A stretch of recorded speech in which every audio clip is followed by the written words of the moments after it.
मैं ऋषिकेश का रुख कर लेती हूँ। भारत जोड़ो यात्रा लगातार कवर कर रहे हैं, तो इन बयानों का वहां कैसा असर दिखाई दे रहा है ऋषिकेश, जहां पर राहुल गांधी जोड़ने की बात कर रहे हैं, लेकिन जिन साथियों को साथ आना है उनके बयान कुछ अलग हैं।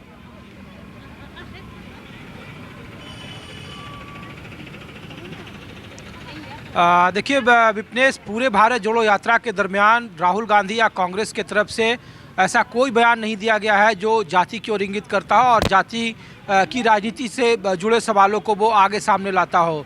सिर्फ और सिर्फ कांग्रेस की नीति मुद्दों के आधार पर राजनीति करने की है, इसीलिए वो बेरोजगारी, महंगाई, अग्निवीर, आर्थिक असमानता, सांप्रदायिक ध्रुवीकरण जैसे मुद्दों को वो जरूर उठा रही है, लेकिन जातिगत तौर पर वो किसी भी राजनीति को आगे नहीं बढ़ा रही है। चाहे वो पंजाब देखिए, पंजाब में 40% दलित वोटर हैं, उस जिसकी आबादी है, वहाँ कभी भी राहुल गांधी या कांग्रेस के नेताओं की तरफ से दलितों को लेकर कोई बयान नहीं दिया गया।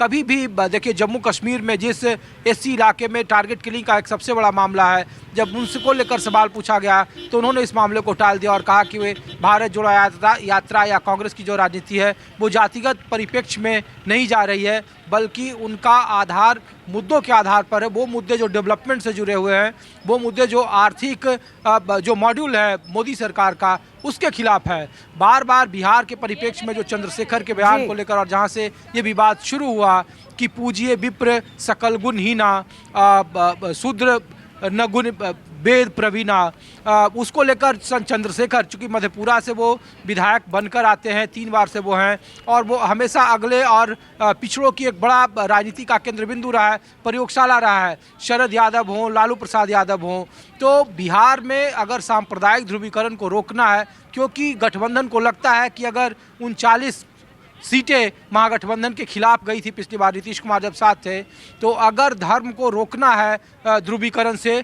तो उसे जाति का ही सहारा लेना पड़ेगा। और अगर जातिगत पिच पर ये बैटिंग कर पाए तो वोटरों के हिसाब से उनकी विजय पक्की है। इसलिए 2015 का विधानसभा का एग्जाम्पल दिया जा रहा है, जब मोदी पूरे प्रचंड वेग में थे और सिर्फ मोहन भागवत जी का एक बयान वहाँ 3/4 बहुमत के पार के करीब पहुंचा दिया था महागठबंधन को।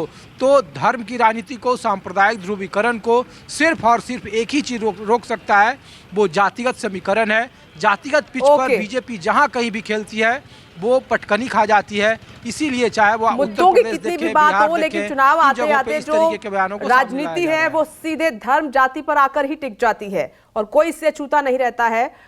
नमस्कार, मैं हूं मानक गुप्ता। अगर आपको हमारा ये वीडियो पसंद आया हो तो इसे लाइक और शेयर जरूर करें और हाँ, हमें सब्सक्राइब और फॉलो करना ना भूलें ताकि आप देश और दुनिया की कोई खबर मिस ना करें। तो जुड़े रहिए हमारे साथ और देखते रहिए न्यूज़ 24।